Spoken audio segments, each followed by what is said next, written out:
Lord, for everybody in this room for health. We're praying for Riley today as her new baby was just born last night, Lord, and they've been through so much when they lost their last baby. And I know how much they were stressing over that, Lord, but you took care of it, Lord. You had your hand on the doctor, you had your hand on the baby, your child. Thank you so much, God. And one more thing, God, please, we pray for everybody as they leave this meeting this weekend and they travel home for safe travels back to their families, back to their lives. And again, all the glory goes to you, Lord. In Jesus' name we pray. Amen. Amen. All right, thank you, guys. All right, listen, again, please pray for Riley Tuberville. She just had her baby last night. The last baby they had did not make it. And yes.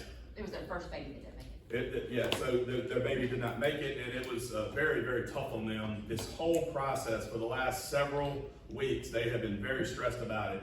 And here's the good news. Last night, baby was born at 10:17 p.m. That baby is healthy. However, Logan and Riley will not be here today. Obviously, Dusty and Barb will not be here today. That's their parents, and they're all safety advisors in our region. And then, of course, Ryan's not here today, too, because that's part of their family. They're all at the hospital right now. So, again, super proud of them, proud of the situation. Everything's going to be great. Also, pray for Derek. He has a hole in his lung, and he is in the emergency room. And they have determined that the reason that Derek has a hole in his lung is for vaping. So if you vape, you might want to start thinking about it a little bit, because it's obviously causing some major problems for him, and he's in the hospital right now for it. And he's young. I think he's 23 years old. He's 23, and they said they told him, they said vaping's what caused it. So if you do vape, you might want to stop. Seriously, that's pretty serious stuff right there. But so we're missing some folks today. Keep all those folks in your prayers. Now today, this is our regional meeting. We're going to do this a couple times a year. More people are coming. They're stuck in traffic. But today, take notes. A couple things I want to tell you, because a lot of you, it's your first meeting. Take notes. You're going to be hearing from the best of the best of the best. You'll know who they are because we're going to introduce them. They have prepared their talks. Why do they prepare their talks? They want you to learn one thing, just one single thing that you can take from this meeting, take home, apply to your business, where you can get 1% better and go back and attack this business with everything you got. So they prepared for you. Are you prepared for them by taking notes and taking action and taking down these notes? We gave you a notebook today.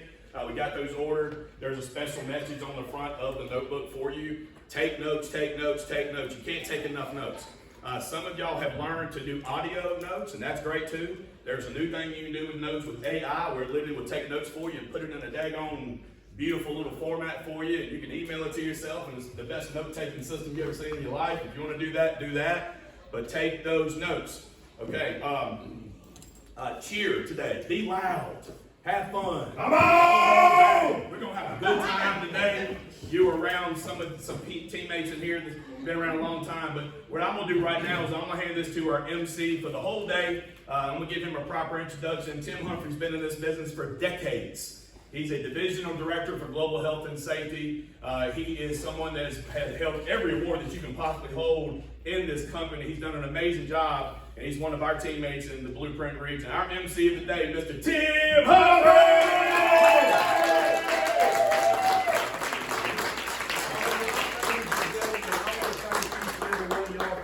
Today, I appreciate your time, your energy, your effort. It is recognized. You are seen, Jeff. And y'all are loved, I guarantee you. And today, I'd want to start off with that family that just had the baby. Obviously, they don't get on the calls, because I've been on calls where Chris says you can't have a baby during a regional meeting. You can't die during a regional meeting. And so I now know them people don't get on the call. So we need to have a talk with them people, okay? Y'all excited? I was a little disappointed. I bet they planned that. So I'm just kidding, y'all. I want to introduce the Blueprint region to y'all this morning. It is a region that has changed my life. It is a region that came at a time when my wood was almost wet, okay? I was wetting on it a little, helping it a little, you know. And it came, and man, I had one conversation with this dude right here. And when he said 7 demos a day ran, a spark hit, man, and a flame started shooting out my tail 9 feet. And I got a passion back for this business that I had maybe even more than when I first started, okay? And ladies and gentlemen, let me tell you, that's what this region has done for me. And today you get the opportunity, the privilege, the honor to be a part of it. And I congratulate you. I would like to introduce some people today. Number one is Alex from Belmont Finance Company. Stand up, brother. Let's see that. Your is absolutely offensive to me, and that's the only reason I made you stand. Thank you, Alex. The next one is Katie from PCI. Let's see what you're wearing.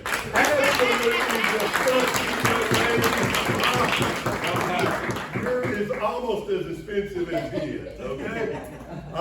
Next, but hey, listen, we appreciate y'all for being here. We understand what you do for us, okay? Especially in my home. We take what we do extremely serious, and we enjoy what we do, and we understand the part of it that y'all play.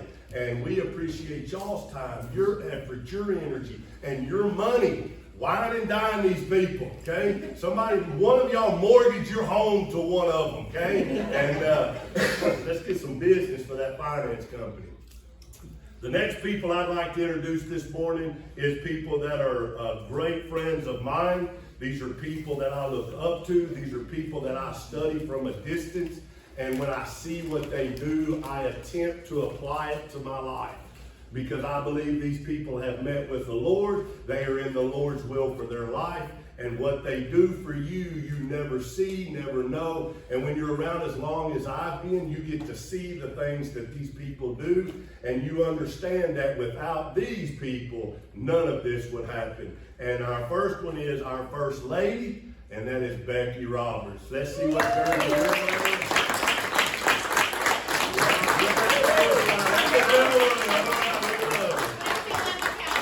Yes, ma'am, that's right. Your jersey is not offensive to me. Thank you for wearing that.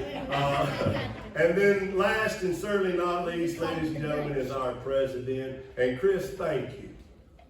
You get announced all the time, but all I can say to you, my friend, is thank you. Okay? Let's give that man a hand.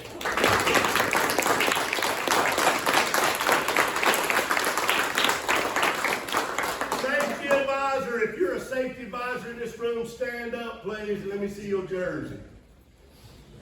We got a Ranger in here, dude. That's an old school shirt right there. Hey, listen, safety. Huh? Yeah. Y'all safety advisor, get up. If you don't know what category you're in, stand up, please. But listen, safety advisors are the lifeblood of our business. Safety advisors are the engine in the car. Does that make sense? And we understand the value and everything that you bring. My son talks about a Cherokee. That's a car that he's created that is almost as cool as a minivan, okay? He calls it a Cherokee. And we can have a Cherokee in our life, but if we don't have the engine, we don't have the fuel, we don't have the pistons, the lifting rod, we ain't going nowhere, are we? And we appreciate y'all's time, your effort, your energy to be here, and we applaud you, okay? Y'all give yourselves a hand. If you're a dealer in this room, stand to your feet. You're the pillars, you're the cornerstone. You are what is holding the foundation up. Does that make sense? And your daily efforts, as though some days they're small, some days they're large, some days they're non-existent. Thank you, Jesus, right? But thank you for your effort. Thank you for allowing us to be here by the situation that you have created in the field by your efforts. Does that make sense to you? Applaud yourselves. Thank you. Spouses, if you're a spouse to someone working in this room, I'm going to call on you in just a minute to allow you to figure out if that's you or not. But I'm going to talk about mine for just a second. And Miss Humphrey, I love you with all my heart. You understand? And you are by far the best thing that has ever happened to me in my life. And I appreciate you serving God, seeking God, because that wants me to do more of that. Does that make sense? And to my beautiful children, y'all are absolutely amazing. Y'all are heaven sent from God to me. And if you're a spouse of someone in this business, I hope your spouse feels about you the same way I feel about mine. And Alan's looking for a good one. He needs a strong woman. Alan needs a strong woman to tell him what to do. Boss him around all day. You know, that's what he's looking for. Okay, so, but if you're a spouse, ladies and gentlemen, hey, if that's you, really don't go after Alan, okay? It's not going to go good. That was a complete joke. Please do not put that upon. Boy, I done lost my whole train of thought, y'all. That's what you did. That's right. But if you're a spouse, ladies and gentlemen, we want to applaud you because you take the time to do the things that while we're out in the field to us to carry that load. And applaud yourselves, ladies and gentlemen.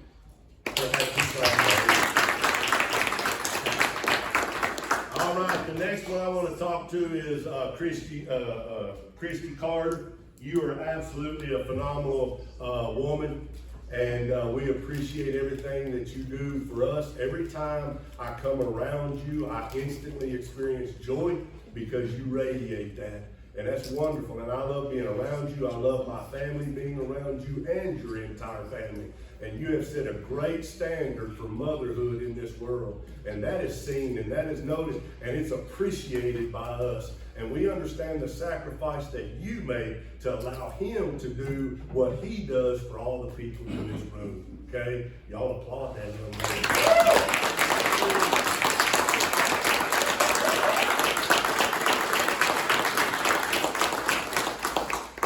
And last and certainly not least is the man with the plan. And I'm going to tell y'all, I know each and every one of you have a story that I do that is just as special to you in a moment that you've been around with him. And I have mine, and that's why I'm here today, and that's why I want to be here, and that's why I made sure I was here, and that's why I didn't plan on having a baby. Okay? Because I'm pregnant, y'all, I am. But I made sure it wouldn't be at this time so I could be here for him. And you know what this man has done for you, and you know what he has done for this team, and he has created this situation by meeting with his creator. And this is a vision of the Lord's will for his life. And I'm thankful that I get to be a part of it. David Carter, y'all applaud that man.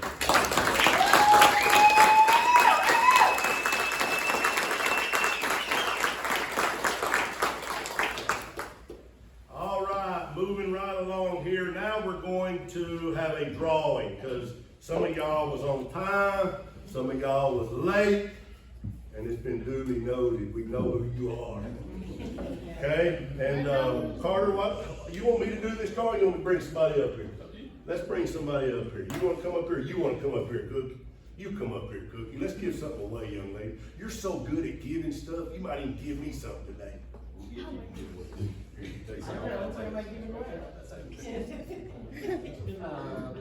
Ooh, there's a stun gun. Don't get it? I don't know. Oh, stun gun is perfect. Oh, look who we were. I'm not.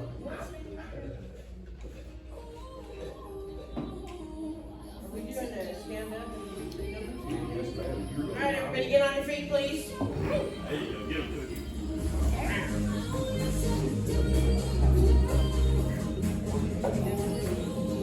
Okay, I'm gonna call out 2 numbers and I want everybody to yell blueprint, okay?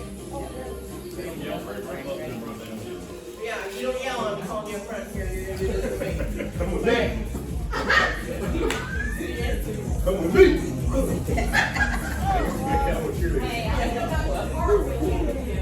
Okay, all right, everybody ready? All right, 3, 1. I forgot what I yelled. Good God, everybody needs to be yelling this time. Eyes on, watch. Eyes on everybody. Okay, next is 9-3. There we go. 2-1.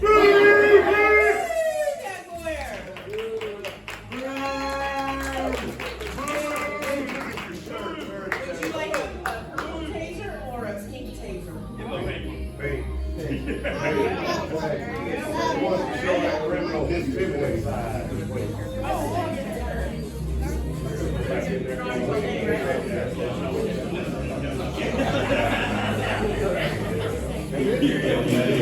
Let's give Cookie a hand.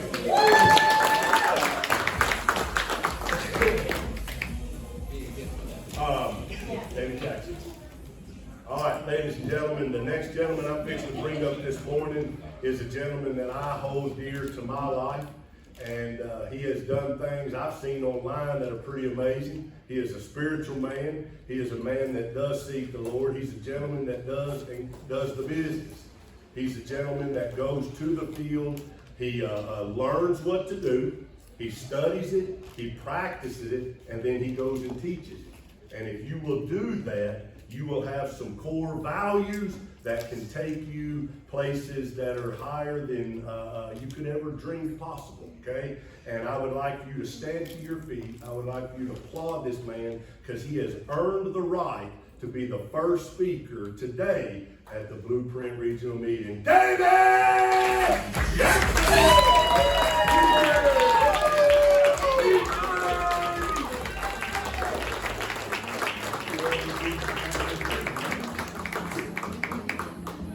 Your shirt offends me.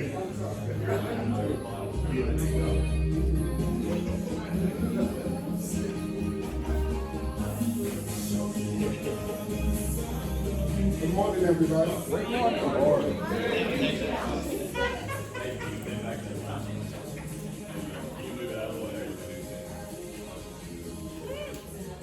Send my apologize, this was not planned. I could not find my jersey. I'll let it slide this time. How's everybody doing this morning? Good.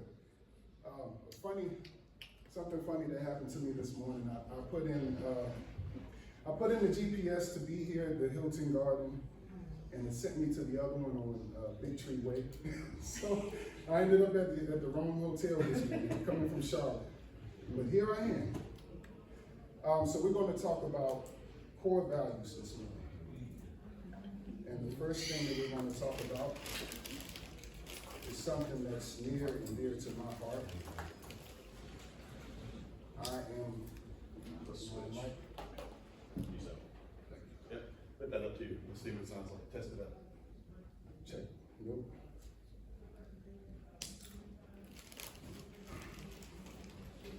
I think it's still muted.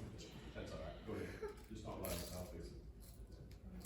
Okay, so we're going to talk about core values on this morning. And the first thing I want to talk about, well, we know that our core values are faith, family, fellowship, and forward. So the first thing that we're going to talk about is something that's near and dear to my heart, which is faith. So what is faith? By definition, faith is a strong belief, confidence, or trust in someone or something. So I want to ask everybody in this room, what is it that you believe in? What is it that keeps you going? What is your faith? Right. And for a lot of us, we are Christians, right? And this is why faith is, our faith in Christ is called a faith walk, because it's something that we live daily. You know, we don't get it right every time. We miss the mark sometimes. But in this walk, we're learning to trust on someone that has control where we don't have control, right? So what is it that we believe in? What is it that keeps us and gets us out of bed in the morning? You know, sometimes when we've done everything that we know to do, we follow the trainings, sometimes we just have a bad day. But you know, and sometimes we have to rely on our faith to give us the strength to keep going.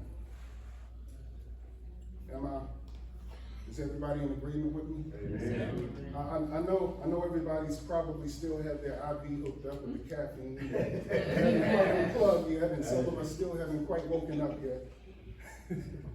But just bear with me this morning. Faith is more than a word. We bring it to life by standing on what we believe in, that Jesus Christ is going to bring us through and see us through our day as we walk out the door every day. Something I wanted to talk about as far as faith. I had a demo. I was about 3 hours away from home. I was in Ararat, Virginia. And I was kind of reluctant on going to this demo because I knew it was far out. It was kind of like a service call, but the Lord told me to go. So I went into the mountains. I lost reception. I didn't have any way of navigating, so I was completely lost. But I ended up at this customer's house. And come to find out, I was there to service their alarms, but I really wasn't there to service their alarms. The Lord led me there because the lady, during the pandemic, her daughter had went missing. And they had recently found her remains. And she had been going through so much. Her church family kind of dismissed her and shunned her. Well, maybe you did this wrong, maybe you did that wrong. The whole community was basically shaming her. And this is one thing I love about this business is that David encourages us to be led by God. You know, I've led people to Christ in the living room. Sometimes a demo turns into me just going to pray for someone and intercede for them. But this particular family, they were broken. She had lost all hope. And before I left, I asked her, I felt led to ask her, do you need me to pray for anything? And so she began to open up and tell me about her daughter. And it was such an emotional experience. First I got the permission from her husband to pray for her, and I basically hugged her and I cried and we prayed together. But by the time I left, they weren't depressed anymore. They were encouraged. They had hope. You know, so sometimes we may go into a home just to inject hope into that household. You know, and I thank God for this business. We save lives on different levels, you know, saving people from fire, flood, and all of those things, but sometimes it may be a spiritual side. And even though I didn't make a protection that day, I didn't sell any product, I was grateful because I was able to be used and serve the community. So we make a great impact in the community. So no matter what our faith is, we have to believe that the situation is going to get better if we just stay the course. We have to believe. The moment that we lose hope, all is lost. We have to continue to hold on to that hope. You know, David Carter encourages us to have daily affirmations. You know, how we talk to ourselves, what we believe in, staying positive. You know, and if we can't find the positive energy on our own, just come into the office. The biggest mistake that we could ever make is to never make the mistake in the first place. So I want to ask you a question. Are we going to walk in faith or are we going to walk in fear? Because fear is a cancer to everything that we believe in. Fear will counteract everything positive that we're trying to do. The next thing is family. And when I think of family, I directly associate that with my why. Why is it? Why are we in this business? What is our driving force to do what we do? I think about my son. Every time that I go out to go on a demo, he always hands me one of his toys. And he wants me to put that toy on my dashboard. So while I'm driving, if I go to a home and they're not there, I see that toy. My little boy is counting on me. My little boy believes in me. My family believes in me. And what blesses me so much about this opportunity is that I'm teaching him freedom at a young age. You know, a lot of us, we work 9 to 5 jobs, McDonald's, flipping burgers, or doing other things. And these things don't offer us the leverage on our time. As a pastor, I don't have the freedom to do my services, but I thank God for this opportunity because I can make my own schedule. I can worship God freely. I can take him with me wherever I go. And that's priceless. Oh. Not everybody have that freedom. You know, I know what it's like to go to a job. I used to work for Verizon, to go and leave in bondage, wanting to help people, but I can't because it goes against what the company policy is. But for this opportunity, I have so much freedom where I can help people and I can be a blessing to people. At the same time, I can support my family and still be, in line with what God wants me to do. That's a win-win for me. Oh, amen.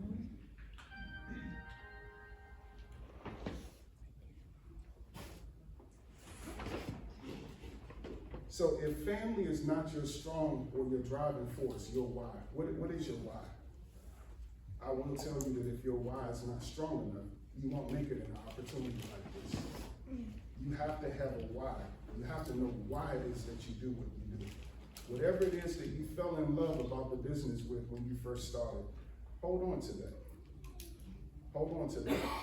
And I'm not trying to be the bringer of bad news, but there will be rough days. And sometimes we have to look back on what it is that caused us to fall in love with this business, the opportunity. We have to keep that in our forefront, in the forefront of our minds.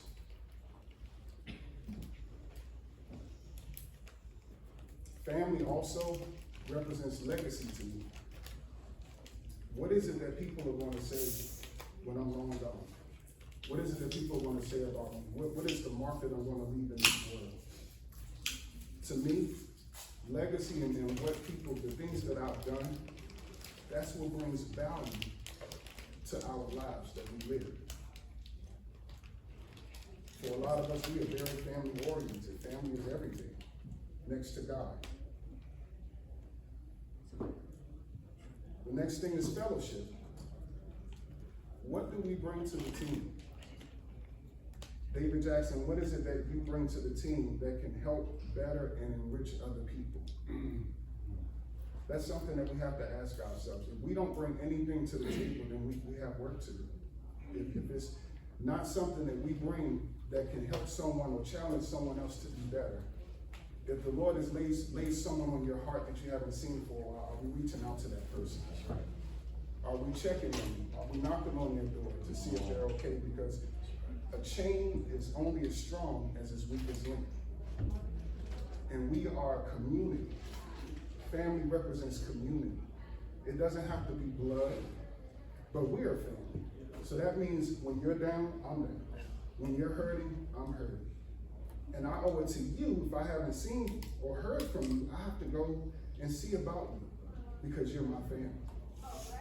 This is the culture. This is the culture that David Carter has put in place. Also with family, our mentors. Do we take the time to glean from the wisdom of those that have been before us and have been in this business and walked a little further than we have? Do we take the time to, because Chris Roberts, he looks for the opportunity to pass wisdom down. David Carter, he looks for the opportunity to give wisdom and give nuggets and knowledge, And if we don't take the opportunity to glean from that wisdom, then we have nobody to fault but ourselves.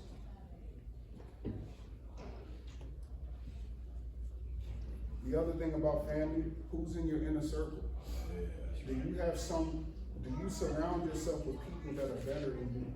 Someone that's going to challenge you to grow and go beyond where you are. If the people that you have in your inner circle does not challenge you, it's time to change your circle. I have a mentor, business-wise. I have spiritual leaders and mentors, people that are going to challenge me in every area of my life. And I'm always in a place of being uncomfortable, but that's good, because when you're uncomfortable, there's an opportunity for growth. Right. That's just like putting clothes in a washing machine. Without the agitator, the dirt can't come out of the clothes. They serve as an agitator for me. Just the other day, I had to move. We just recently moved to Charlotte. That's where the Lord told us to go. And I had kind of lost balance with the business life and my spiritual life. Well, that was when my leader called me and said, "Hey, BJ, you got to get back on the ball. It's time to get moving again." And I thank God for that. The Bible says that a wise man accepts correction and grows wiser. Do we want to grow wiser? Do we want to be better? So I encourage you today to surround yourself with people that are further along than you are, and maybe further to the point where it's out of your reach. because that gives us something to aim towards. The last thing is forward. Forward is simply taking action, putting that faith into practice, and walking the things that we believe in. Walk it out. The business is not going to produce all by itself. Whatever it is that we want to do, our goals, whether it be personally or professionally, we have to put the work in. That's something that I've been hearing all year long. It's time to work, it's time to work, it's time to work. And I promise you, you may not see the fruits today or tomorrow, but persistence, in the words of Joe Oliver, persistence always wins. We have to have the mindset to where we're going to continue to stay the course and put our hands to the plow, even when we don't see results. Because eventually, breakthrough is coming. We will eventually reach our breakthrough if we don't give up. What if we gave up tomorrow and that it was the difference between one demo? That one demo that we could have went to could have been the breakthrough that we needed to set us on a different path in our finances, in the business, even hope. So that was my talk on core values.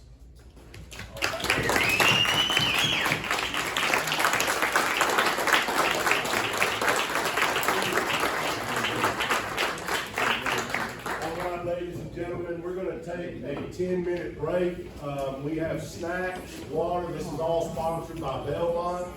Smoke them if you got them. We're going to work on some mics, but don't go far because we're going to get started back with an on time. Y'all go take the snack break. 10 minutes. Mark that up.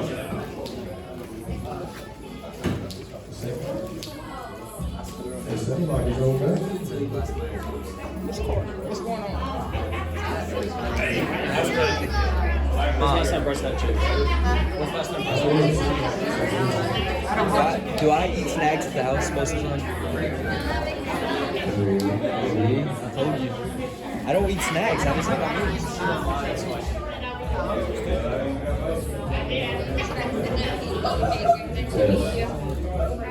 Testing, 1, 2, 3.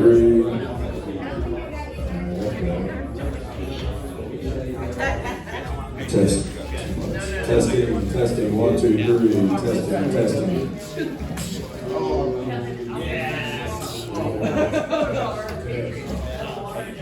Test. Oh, trust me. Test.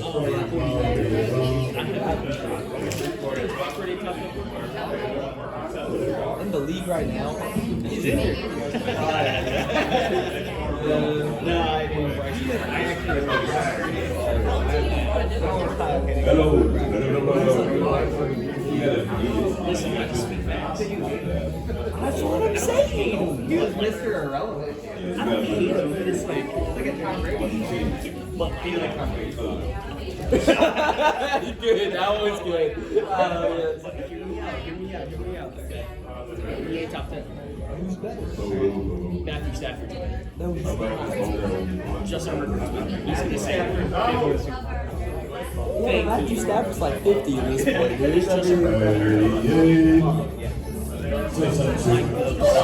I was different. Quarterback. I'm almost never being a good quarterback. Yes, it is. It's a pretty jersey. It is a pretty jersey. Pretty Brown. Receiver you. Yeah, we have good that. Used to be DBU back in the day. Hey, it's both. It's good. Yeah, we had DBU for years. Patrick Peterson came from LSU. Tyrann Matthew. Adams, Jamal Adams, he was from there. Eric Reed was from there. And we just had all kinds of safeties and cornerbacks. Morris Claiborne, Smith, went on and on and on. Top 5 draft picks. Going like LSU to Georgia. We had that for years, and then it went away. Oh, we had Daryl Singletary. Right there. He's there. Check 1 2 Single. 1 2. Single. Yeah, I said single. Mike said that. Yeah, but he was a cornerback for us for 2 years. Before he 1 went to the 2. pros, Check but 1 2. you didn't hear about him in college How's because that? he do it. It was that good. They wouldn't throw at him because they were like, well, it's not good. No. So if he was on the left, if he was on the left hand side of the field, they just didn't go left hand side of the field. He didn't get a lot of action, no TV time. But he went in the draft like that because they knew. Well, you know who his daddy was? Daddy was that guy who got paralyzed by Jack Tatum back in the 70s. Oh, that one. I just watched that. Yeah, I don't remember what team, but he got paralyzed.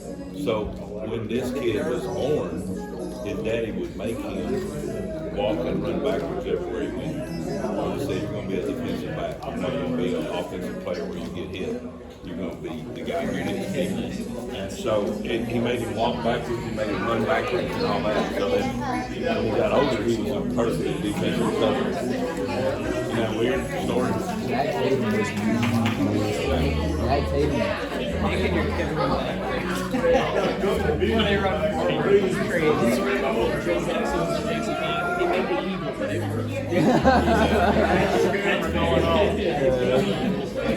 Tiger Woods, and Dad started. But what's evil is people try to do to their kids what Tiger Woods is trying to do to him, thinking they're going to get Tiger Woods. You don't. Golf is so. Every sport, every Check sport, 1 you 2. got people that are you're going to be in the MLB.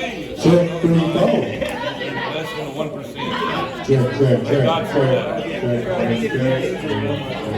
How did Charles Hayes stop? What I've learned is If I spit good on the line, you'll get there. yeah. If you become Would you rather have a millionaire or 2 millionaires? 60 pounds, you're going to be able to play defense. But if you're going to be 5'11", That sounds real good, man. you're not playing And defense. you don't have to hold his first. Like my son was a great linebacker in high school. You're fully retired. But he was 5'11", She needs to see that. 200 pounds. She So don't he need didn't get it. no letters from nobody. D2 schools. Because D1 was, they were like, See if she can hide. Come on, we have to see if we can find that run the video. 4.6, Show 4.5 them man. that cheerleading. You're a linebacker that holds the edge against dudes that are 300 pounds. You gotta be. I used to could do a double cheerleading leg You know kick. what a horse is? Both of them, Charles and Stan. Zach wasn't big enough. I'm gonna pull more than that if I can. Handstands just gonna be the beginning. Yeah, they are. Genetic freak. If you're like that big, you have to be like walk down So the other day, these kids that we know at church were talking about they have huddle. Have you ever heard of huddle? So Zach, my son's there. He goes, I still have my huddle with high school 10 years ago. So he said, my son's huddle.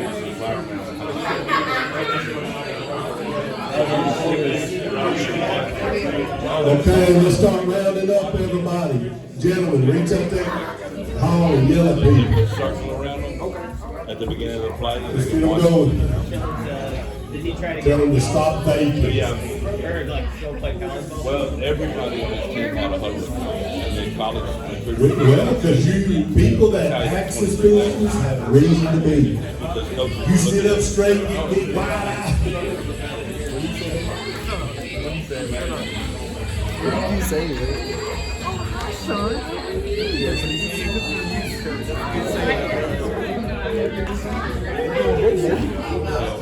So they watch you like that, you huddle, and then you get letters. But he didn't get no letters from day one. He got it from like the 14 seconds. Here we go, here we go, get them in here, round them up. Well, no, that was the city. A lot of them were like ours. Tuition is $5,000 a year. But we'll You give probably you may have to adjust the first beat. $3,000. And I'm like, well, we're not going there. Did you just say something about his pants too? See? Look, what's wrong with that? Why you gonna call Chris out when nobody's calling Chris out? He's trying to throw you in the I'm not trying to. They're talking about my shorts. I said he's wearing sweatpants. I got Jordan on mine. It's sports. You ever seen Jordan do the Sky Man dunk, mama? because he's getting thrown in the bus.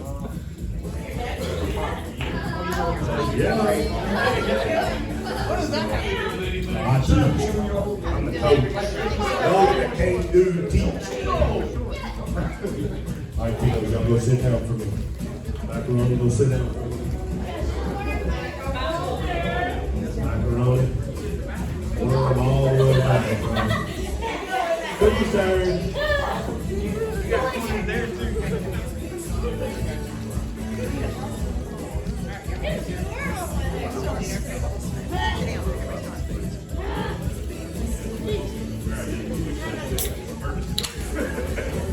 Was a merger break.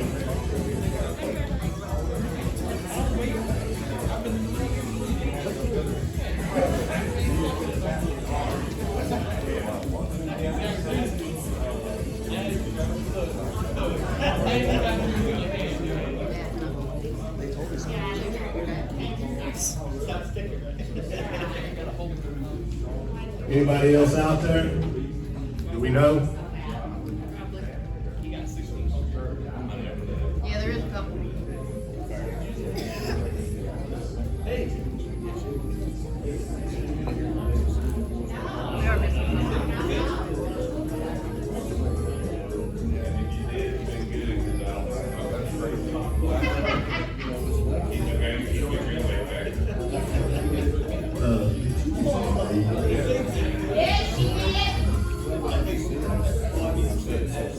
All right, ladies and gentlemen, let's go ahead and get this thing started again.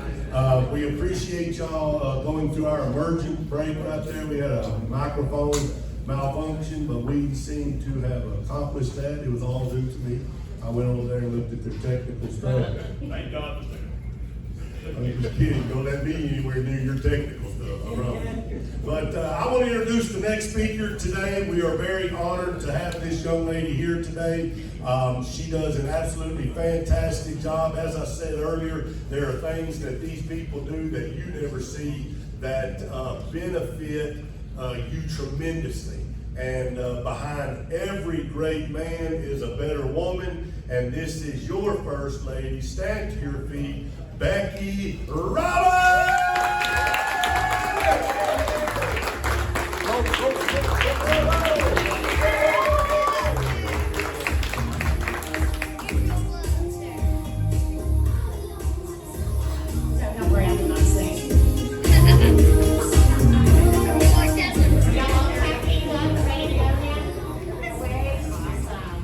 Well, first I want to say thank you to David and Christy because I know how hard it is. Is it still working? Yeah, he's got to have it right up to this. It's okay. Y'all can really hear me, right? Yeah. Okay. I'm going to go without the mic because I like to talk with my hands and that's just way too much to hold on to. So anyway, back to you. Thank you, David and Christy, for having us here, for doing this meeting. I know it is a lot of work when you have to put one of these together, and so we appreciate all your hard work for that. And David had told me that the theme for the meeting this weekend was to upgrade. So it's like upgrade your thinking. And who doesn't love good upgrades? I mean, let's be honest, I love to upgrade my kitchen, my bathroom. I love to update my patio. While David was with us, I even upgraded the doors in our house. Got some sweet doors. But I mean, who doesn't love that? And so to be able to upgrade our attitude and our thinking this weekend, I think it's going to be the best thing for us. So my topic that David gave me was how to be a self-starter. And so I was like, okay, well, everybody needs a definition of a self-starter. And it's a person who is sufficiently motivated or ambitious to start a new career or business or to pursue further education without the help of others. So you have to be motivated to be able to do these things by yourself, not with somebody kicking you out the door to go do it. So the difference between someone who talks about what they want to plan to do and those who actually do it is one has plans and one has momentum because they're already doing what they're talking about. But to upgrade yourself and to be a self-starter, you have to be motivated. What makes you excited? Goes back to what DJ was saying, what is your mind? do you really even have a why? Do you know what a why is? And if it doesn't really excite you, is it really a good why for you? Like, you have to know, like, why do you do what you want to do? When my son was going to college, I talked to David about that last night. When he was starting college, he was thinking about going to PT school. He wanted to do this, he wanted to do that. And I was like, dude, your passion has always been in finance, money, math. That's always was his passion. I'm like, why are you going down a different road just because you think it sounds cool? This is where your passion is. And so that's what he did, and that's what his business, and that's what he works in. But you have to find out what excites you. Like for me, one of my whys for working out is I want to be healthy, and I want to have a strong life for my family and for my grandkids. Because my grandbabies, Blair and Trey, come in now, you know, they're 6 and 4, they come in and they're like, Beanie, are you ready to roughhouse? And I'm like, oh, okay, 2 seconds, you know, all right, let's go, we can roughhouse. But at least now they ask me before just jumping off the couch and onto my back like they normally did. But it's also a goal I have written down in my garage. I have a whiteboard in our garage where we work out, and I have my goals for every day, and I love getting to mark that off when I'm done with my workout. Chris used to always look at me and go, oh, well, don't get in the way of you and your workouts. And I was like, you're right, don't. Well, we have a good mood later, leave me alone. But his attitude has actually changed from that, because now he has made the mind shift that he wants to live longer and be healthier and be stronger and be able to do more things. And so now his attitude is like, are we working out today?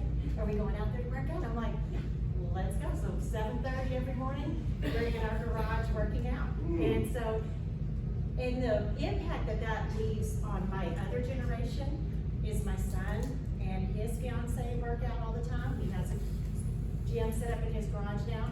My daughter and her husband are working out. When my grandbabies spend the night, they get up the next morning, they're like, baby, are we going out to the gym? Are we gonna go work out?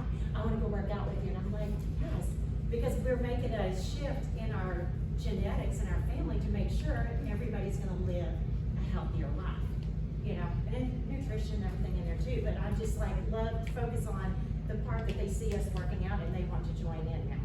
Just like when she knows, you know, I'm doing my Bible study reading, she'll come to bed, she'll go, did you already do your Bible study? Don't you need to do your Bible study? I'm like, yes ma'am, you can lay over here and color. I'm fixing to do my Bible study. It's all good. So anyway, I do believe that anybody can learn how to be a self-starter. It just takes some steps to do it. So step 1, you gotta take ownership. These are not always easy. None of these are gonna be really easy for you, but you can't look and say, yeah, David, that's not my job. I don't wanna go cut out, you know, I don't wanna go run those leagues. I don't wanna go work that fair show. That's not my job. Every single thing is everybody's job. And like at our house, I don't wait on Chris to clean the pool or the back deck or the garage. Sometimes to even do plumbing or electrical work. I'll try them. Oh. And sometimes they'll call me and go, babe, what'd you do today? I'll be like, you really don't want to know, but could you stop at Home Depot on the way home? Because I need some more plumbing. And he's like, oh my God, what did you do? I'm like, yeah, I know. So it's kind of like that reel, I'm sure some of y'all have seen on Facebook or whatever, that says, I may not give him butterflies anymore, but I totally give him high blood pressure. He so has no idea what is about to happen in our house. There's been times that he's come in and he goes, how did this entry get painted? And I was like, do you really want me to tell you, or do you just want to say it's done? He goes, oh my God, were you leaning over the railing onto the other wall? I'm like, yeah, that would be me. He goes, please stop doing these things. So, remember, it's all about your responsibility and your action. Who are you responsible to? So in this business, this is where it might get a little touchy. In this business, your actions and everything you do is a reflection to your president, Chris Roberts. So when you're not doing things correctly and he gets phone calls, it's a reflection on him as your leader. That's right. It's also a reflection on this gentleman right here that y'all all are right under, Mr. David Carter. It's a reflection on him and Christy when y'all do something wrong, because they're both gonna hear about it and they're gonna have to handle it. You're responsible to your dealers as well. So always make sure you're fully doing your job to the absolute best of your ability, because you don't want anything coming back on you as well. But you're responsible to the person who recruited you, to your spouse, to your kids, your significant other, whatever. So are you working to take the actions that will make these people proud? Are you getting your leads? Are you getting your referrals? Are you asking for recruits? Are you running the demos that you're supposed to be running? And are you just working on your own time to perfect your demos? Those are all things you have to decide on. I saw this quote the other day. It was about Deion Sanders when he was talking to his college football team the other day. And he said, most of you want to be recognized. You want people cheering your name. You want the clicks. You want the praises. You want to be great. But the problem is none of you are willing to do the work to be great and to get all of those things. So the next one, number 2, is you need to build a habit of action. This one is not easy, and we all like to run from this, including me on certain parts. But you gotta make the phone calls. Don't wait on somebody else to make that phone call for you when you can do it.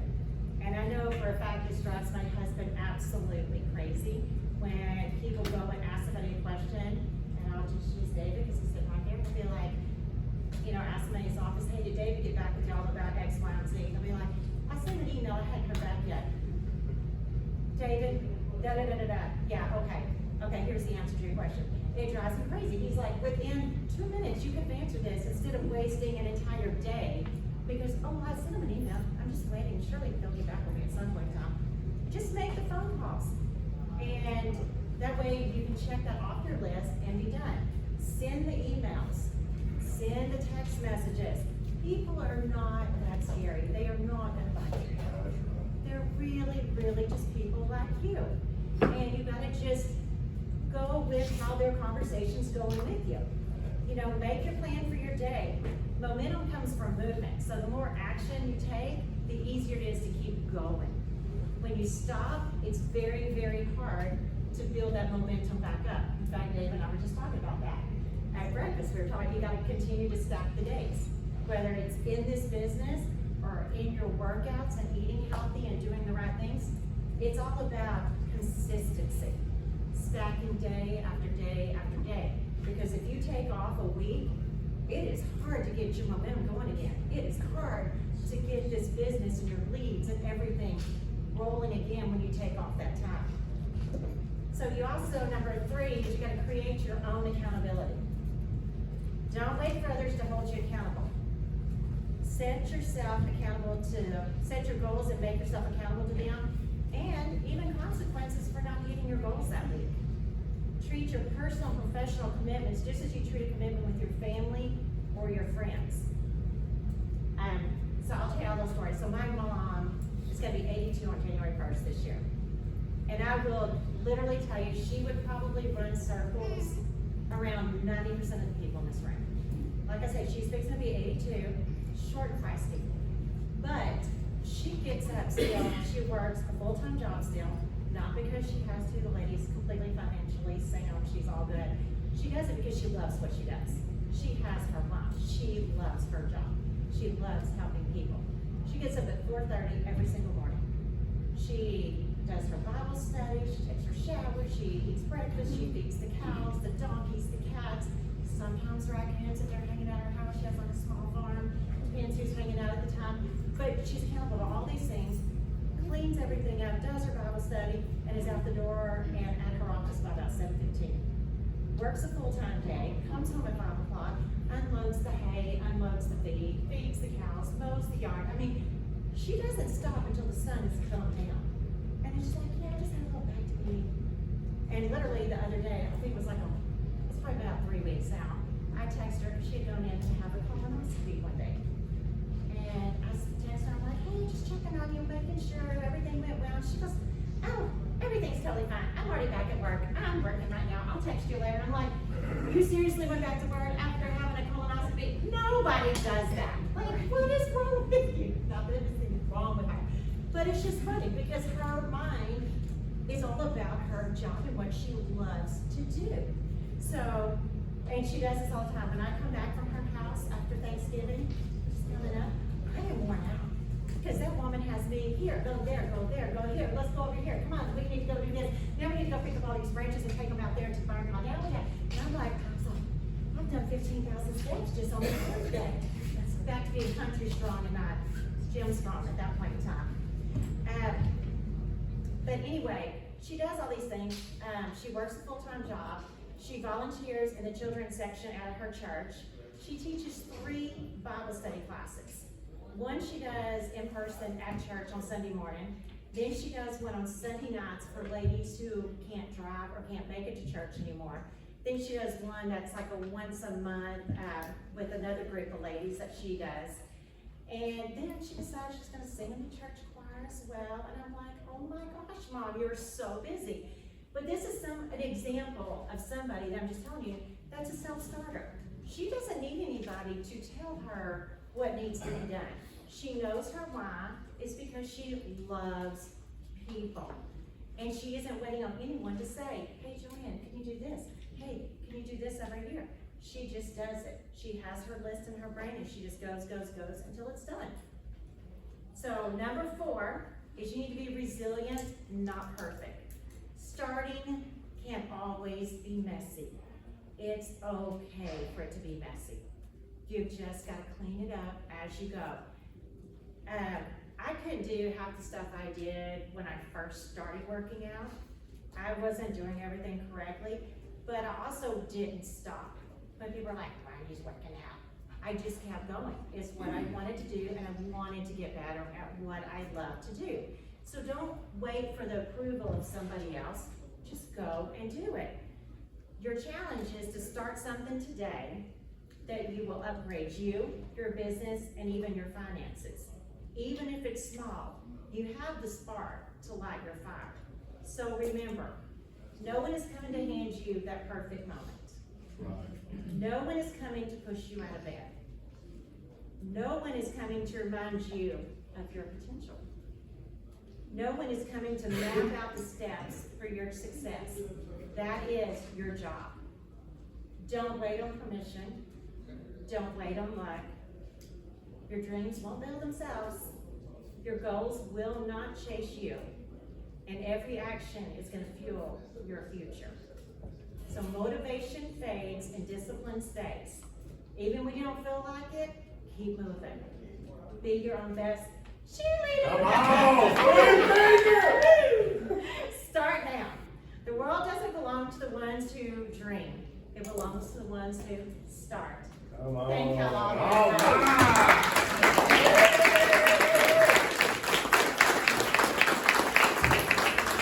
What an amazing speech from our first lady. I had a little bit of mama here too, sounded like, didn't I? A little bit of mama, you better get your act right, get your attitude back.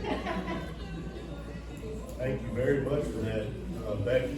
The next gentleman we want to bring up today is pretty impressive, okay? This gentleman is doing everything you wished you were doing. Let's just call it like it is, okay? He's doing the work. This gentleman is a 2-time world sales champ. All he does is knock doors, okay? He controls his destiny. He collects the leads, makes the calls, does the demo, does the install, posts a Google review, recruits, and repeats. Again, he does everything you wished you would do. Okay? Pretty impressive. He is number 3 in the world for the year only because they have a 30-day head start. How many of y'all believe he's going to catch him? How many believe? He will catch him. Wow! Flames start shooting.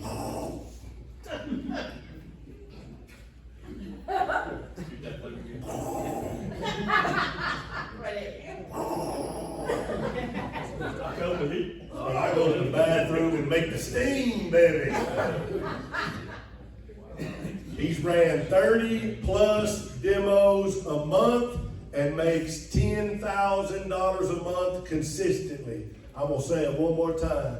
This gentleman does everything you wished you would do. And you stand to your feet and you applaud that man for this effort. And let's bring up Rodney Osborne!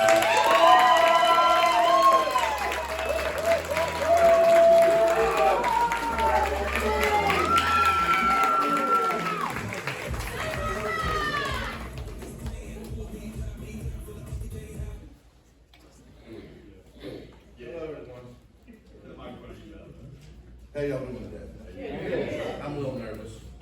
Don't stop it. It's all right. Come on. I'm gonna speak on 4 things today about door knocking or Reggie. So the first thing is, who am I looking for? First of all, I'm looking for movement, anybody moving around, like people sitting outside, people doing lawn work, or any kind of outside activity. Also, I look for cars in the driveways, see if someone's home before I go to the door. And for front and side doors open, to see if somebody's there before I waste my time to go to the door. If there's other cars there, it shouldn't go. Basically, any signs of people out moving around. I'm looking for populated, middle-class, older homes, because the older homes have retired people, and that's the people I mainly protect. So these are a few things I look for. That's what I'm looking for. Mainly I do protect retired folks, because I work through the day. Most younger folks are working, if they got a job nowadays. So, number 2, when do I do it? I start off early most mornings, after I get up, drink my coffee, and eat breakfast, about 10 o'clock. Sometimes I see David out doing his exercise in the morning. But basically, I'm doing it all the time. At my gas station, I tell people about it. At the restaurant where I go eat. I also do it at the grocery store, where I shop at. So basically, I do it everywhere I go, and have contact with people. You never know who you will talk to who needs protection. So basically, anytime is when I do it. So, where do I do it? Most days I work within 10 miles of my home. That gives me time to go home and eat lunch if I want to with my wife, be with her a little bit, recharge, and go back to work. I mainly go to homes in the county, which is Randolph County, where I live at. Mainly in the country is where I go to homes. This is where I have found my best opportunities to protect families.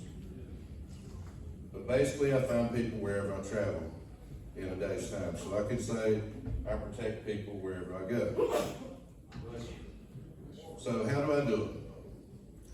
The way I can explain the way I do it is I just do it. No special way to tell you how I do it. The main thing is I stay upbeat and stay on it. And don't get discouraged, because people can sense this, so I stay positive. And I just go and do this until I get in a home. Some days it may happen quick, and some days all-day job until dark. But my motto is never give up and keep a positive attitude, and just do it. I stay on it until I find a family to protect. Because this is how I take care of my family. I never give up. So this is how I do it. Thank you. Rodney.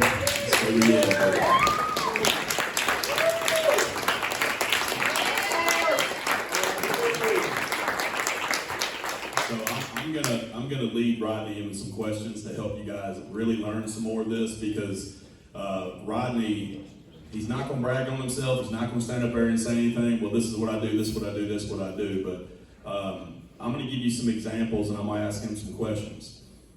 You said that you do this at your grocery store. I remember that you went to the grocery store just recently, and you seen somebody there. You didn't even know them, did you?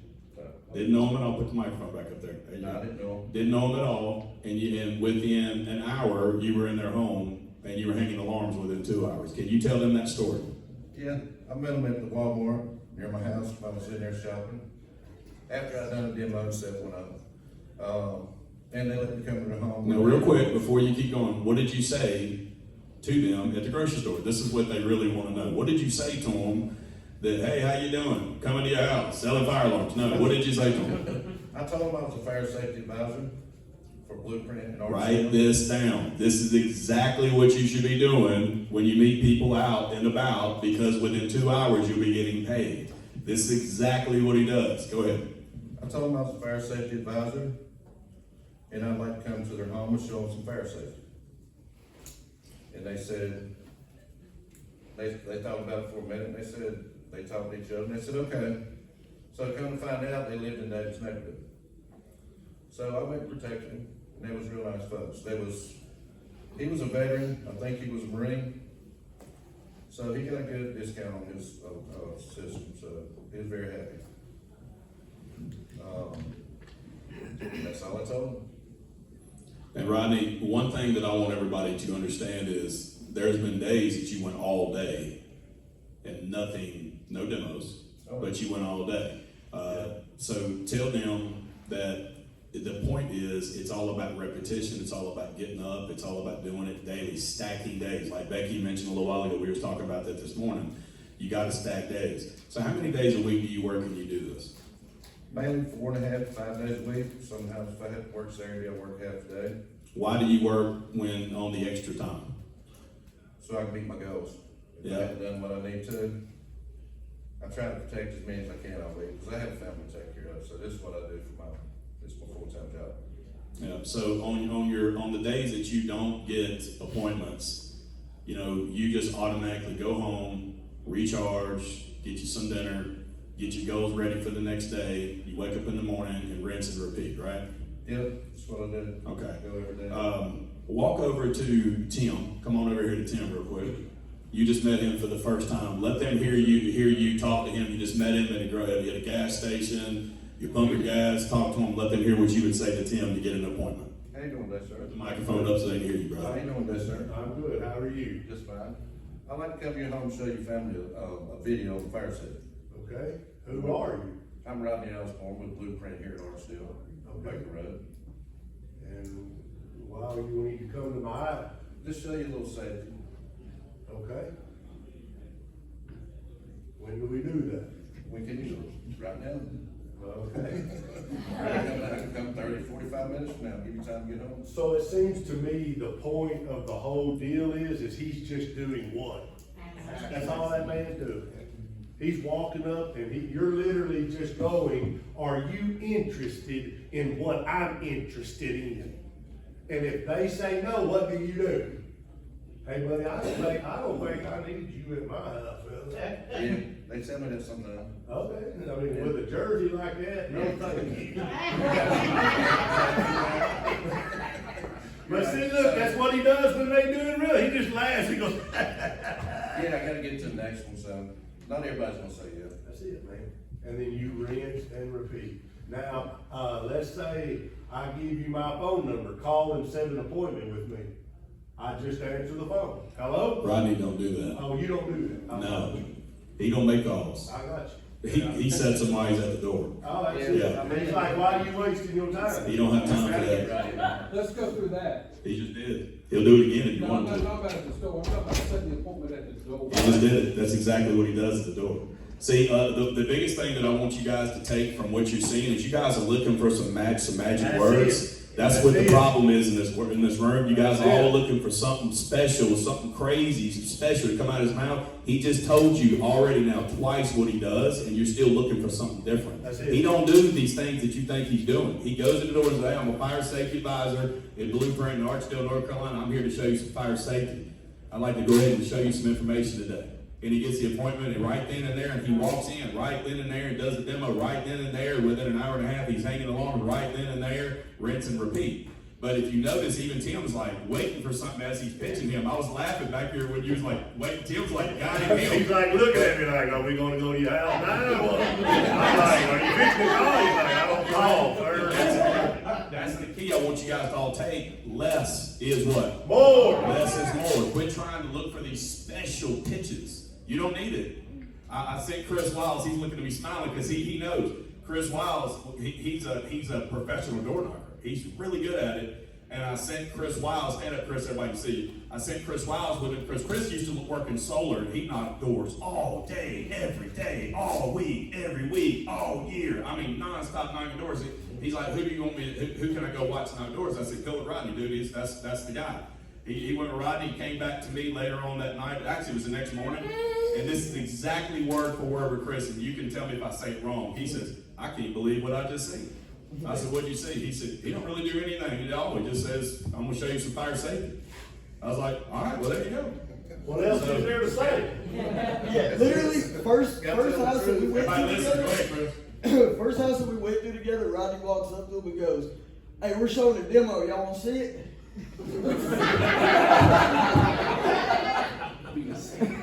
I swear to God. That's what he said. Right, And they were like, "Yeah, Friday is fine." Yeah, and the beautiful thing about it is, he does this every day. Again, 4.5 days a week, and he makes $10,000 a month.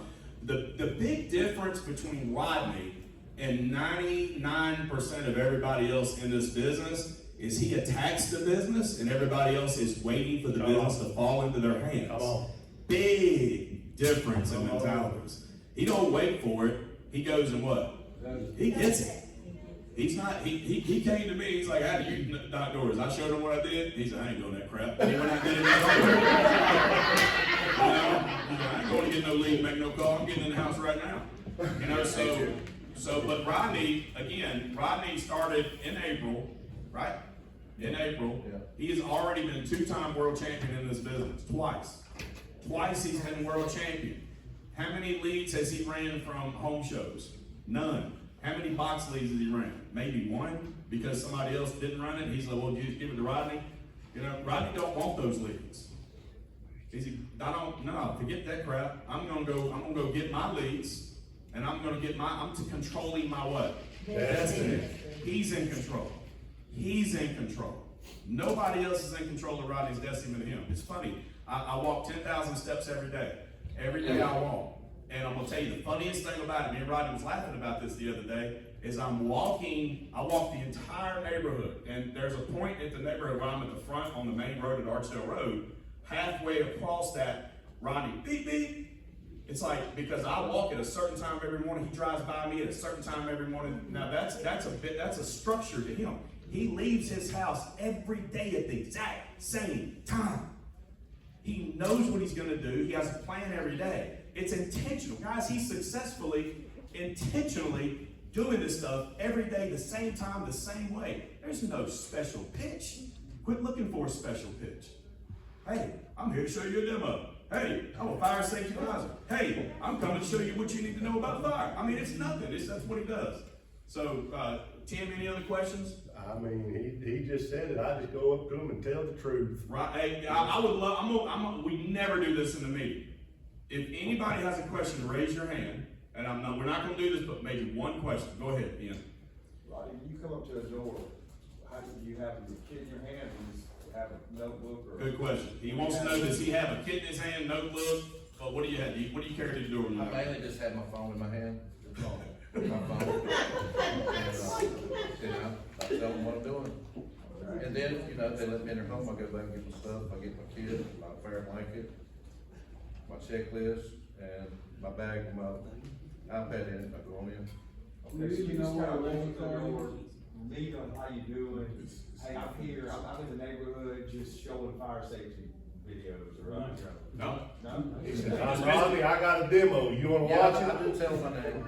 That's it. He's not going to So change you his just say, "I have a demo, you wanna see it?" Is that I'm a fire safety advisor. your fire safety advisor? Do it one more time for me. Go ahead, do it again. I'm a fire safety advisor with Blueprint here in Archdale, and I'd like to show you a demo on fire safety. And you just shut up and let them, they just. They say yes or no. Blows your mind, don't it? Blows your mind, don't it? Now, I will point out one thing that I want to make sure everybody knows before we move on for the day. He said I go out into the rural neighborhoods. Why do we go out into the country? Anybody know why? Our own building. Ain't nobody else knocking those doors. That's why. So if you're out and about and you want to do it, go out in the country. Don't go into these places where there's 1,000 houses side by side by side by side by side. Everybody does those neighborhoods. He goes out in the country. He drives his truck, pulls in their driveway, knocks on the door. I'm a fire safety advisor with Blueprint. I'm here to show you some fire. That's it. But they don't get nobody coming to their doors. Does that make sense? Yeah. So when he comes to their doors, like, they ain't used to that. They're like, "Sure, man, come on in." Now, if you go to the door, you go, "I'm gonna do this. I'm gonna copy what Rodney does." Let me tell you what it looks like. "Hey, I'd like to show you no. Hey, I'd like to show you no. Hey, I'd like to show you no. Hey, I'd like to show you no. Hey, I'd like to show you no. Hey, I'd like to show you." All right, well, come on in. The problem with most people is after the first two, they like, screw this don't work. That's right. You know, and that's the same thing with the first responder program. That's the same thing with your demo. That's the same thing with any lead. Everything you have to do it over and over and over and over, and then you have success when you stack the appointments, when you stack the moments, when you stack the doors. Everything don't happen perfect the first time. If that's what you're looking for, this ain't for you. That's right. You gotta make sure that you're doing things over and over and over. And this business rewards people that does things over and over. Me and Chris were talking about that this morning. Every day. Look, there's people way more talented than me. I was telling Chris and Becky this morning, way more talented than me in all aspects of this business. The only thing that I do is I just do it every day. So if I do it every day, I just outwork them. And at the end of the year, they're like, man, how did he do that? I'm not better than some of these, but I can see, if you want to know who they are, I'll tell you plenty of them. But what makes him special is he's outworking your butt. That's it. He's outworking you. He's out knowing you. That's it. When I say out knowing you, he don't care. They say no, it don't bother him. It's like water off a duck's butt. Shake it off. Next. Oh, you said no problem. Have a good day. He told you I keep a good attitude. You hear him say that earlier? He keeps a good attitude. Next. Got it. I'm in. Hallelujah. That's it. I can hear it, Rodney. Rodney can't stand dogs, by the way. Oh, yeah. Rodney's like, man, and he calls in. This is what he says. David, I'm over here with the Chris and Becky Roberts. Just met them. Beautiful family. Man, they got these two big dogs. And I start laughing. He's like, more dogs, David, more dogs. And I just start laughing. But the customers are laughing at it. He was the other day, he was at the house. They had two Great Danes. He's like, David, these are two big dogs. He said, they're bigger than people. Like, that's right. He is hilarious. And they love him. They love him. Don't forget to sell yourself. People are buying you. They're not buying your product. They're buying you. Anything else, Ryder? Anything, any other tips you can give on who to see? I am so proud of you, brother. Amen. You are a huge asset to this team. You're a huge asset to Blueprint. You're a huge asset to global health and safety. Amen. You're a huge asset to all of us. And you're setting a great example for us to keep moving forward. Everybody give a big round of applause for this man.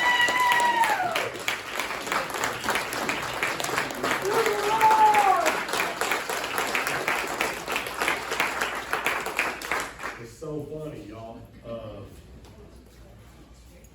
It's so funny, man. He don't go knock doors all day, but he's got to get up here and speak. He's sweating, nervous, didn't want to look at you, so that's pretty amazing. So the next gentleman I want to bring up, how many of y'all so far today have enjoyed it? Anybody enjoyed it today? Anybody not enjoyed today? I just kidding. I know you wouldn't say that. But the next speaker we want to bring up to y'all is a multi-time world champion. He's been in our business for almost 2 years. He averages 30 plus demos a month. Now I've introduced two speakers that have earned the right to be here, and we've said two things that they've done, which was what? 30 demos a month. Oh, someone was paying attention. I appreciate y'all 7 for listening. You're the only 7. You have no idea how cool we are with that, because one of you 7 is going to take off, true or false. And one's enough, ain't they, Rodney? That's it. Averages 30 plus demos a month. He has mastered the service call program, and he is sharing the basics today with you to run into previous customers with our older product. How to upgrade Mr. Cameron Ricker!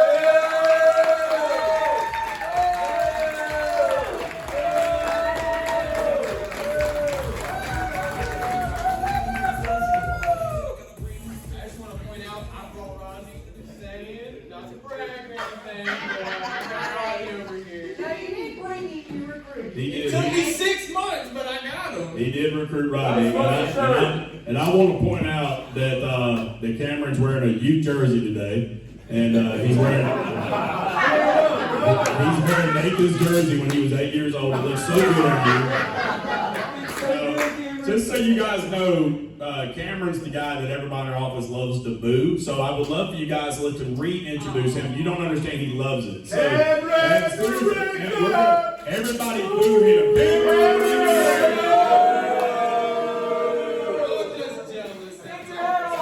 See, now he feels at home. All right. Take your hat off. Alright, so we're going to be talking about service appointments, and first thing is, what is a service appointment? Service appointment is set with a previous customer of ours, whether it be they have MasterGuard, Homefront, or Crossfire, and you're going to check their alarms and upgrade them to the newest generation that we offer. So when going into a home that already has our alarms, the first thing you want to do is your normal meet and greet as usual. Warm up, all that, everything you normally do in a regular demo. Second, you want to start going around the house and collecting all the alarms and bringing every single one of them to the kitchen table or wherever you can set them all together. If any of them are handicapped, bring it to the room that they're in. I do like to do that. Third, you want to continue warming up with them while walking around the house. Try to keep conversation going with them. Lead them around the house with you, because sometimes they won't. They'll just point and tell you where to go. You really want them to go with you so you can talk about their alarms. Even if the placement of the alarms, keep going with it. Fourth, you want to, once all the alarms are collected, then start by slowly cleaning them and keeping a conversation about something you've seen in their home, like your normal warm-up, more meet and greet. First thing is, let me ask you a question. Did you know they were supposed to clean these? That's what you want to ask them. 10 times out of 10, they're going to say no. Nobody cleans them up from what I've seen. So that you're gonna use that to your advantage as well, that they're dirty. So they're old, they're dirty, you wanna use that to your advantage. Let's see, number 5, after you finish cleaning them, then you wanna start examining the back on all of them. So you're making it more towards you're servicing them. So you're just checking out the backs, really you're just checking the dates on all of them. But most of the times you already kind of know when they got them, because they've already said it. Let's see, I lost track. Alright. After you start examining the back on them, you can also get a jeweler's eye. I actually learned this one off of Ian. Get a jeweler's eye to drag it out, kind of look at them more closer with them, looking at the sensors, make them look like they're doing more to them. While you're working on the alarms. Number 6, after a bit, you want to lead with, we have a problem here. So when you've got them all collected together, you want to lead with them and tell them, hey guys, we have a really big problem here. These alarms are coming up on their 10th year. They're getting to their expiration date. So it's a good thing we were here with you today. Let's see. Number 7, after one of these are said, you want to lead with, let me text my boss over all the info and just confirm everything I've evaluated. Because now this is coming out of my ballpark of work. Because again, you're a service tech. You're not there to sell them. Alright, so this is giving the customer, since you're servicing their alarms, you're not there to sell them. You don't actually have to text anybody, but to make it look like you do, just sit there on your phone and just kind of go through that. Wait a bit and go ahead and show them what their old and outdated alarms will be getting replaced with. So go over, you can bring your kid inside if you want to, start going over the new alarms. If you want to, you can also bring your iPad and use that as well, right there where it begins on our alarms. Let's see, and you want to explain why the new ones are 10 times better while you're waiting for a response from your boss. This will build up more of a warm-up with them. Cameron, tell them why they're 10 times better. Well, why is the product today better than the product before? What are some things that you shared? The app, talk about it. You got the app, they're all connected to each other, especially if you're going back like MasterGuard with the heat bells. You're mad at something to me, just say that. Bed shaker, there you go, your water sensors, we got all this extra new products. Cover it there. Doing great. Listen, we're getting there. Look, I'm working, alright? Let's see. Oh, one of the biggest things I've had to do a bunch of times. You have to do an alarm kill again.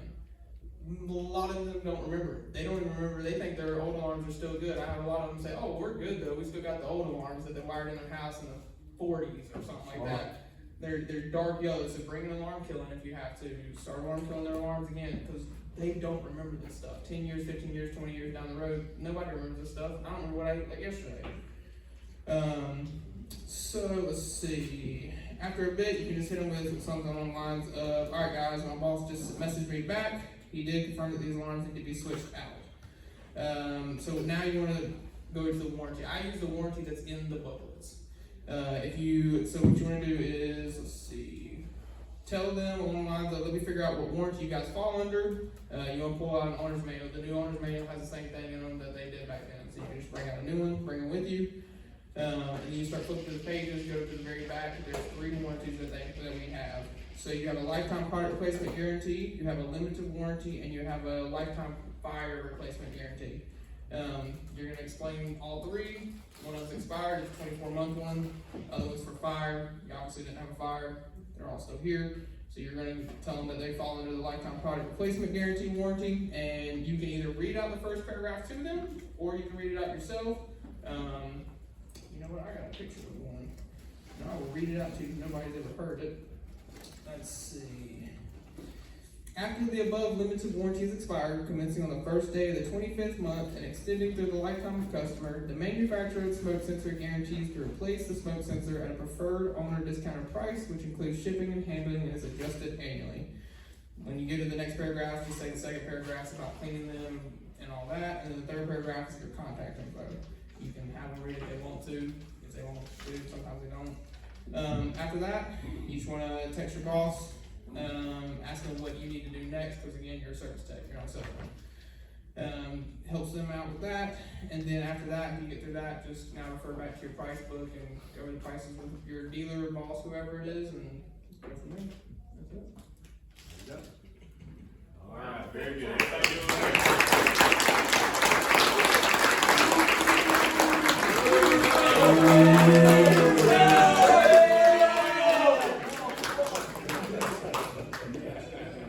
Hey, I'll tell you something pretty cool that I've noticed today is how many new speakers we have, how many new people we have doing the business, right? That's pretty positive to see. But there's also something about that can be said about being consistent, okay? And the next young lady I would like to bring up, I'm very proud to have her a part of my life. One accomplishment that she has done is one that this company holds as the highest standard, and that's recruiting, okay? And if you're a recruiter, that's a good thing. But if you're a recruiter that ends up being the #1 recruiter in the world for 12 months consecutively, competing against all the other top recruiters in the world, there's something to be said for that. And there's also something to be said about what this young lady has overcome to continue to produce the level that she is producing today, which is impressive, okay? It is impressive. And this young lady has earned the right by overcoming things that I believe might have broke me, okay? Heavy enough to break me. And she did all of that while she was overcoming those obstacles. And to me, that radiates consistency, okay? And I am excited to bring up this young lady, an overcomer, Kimberly Wood!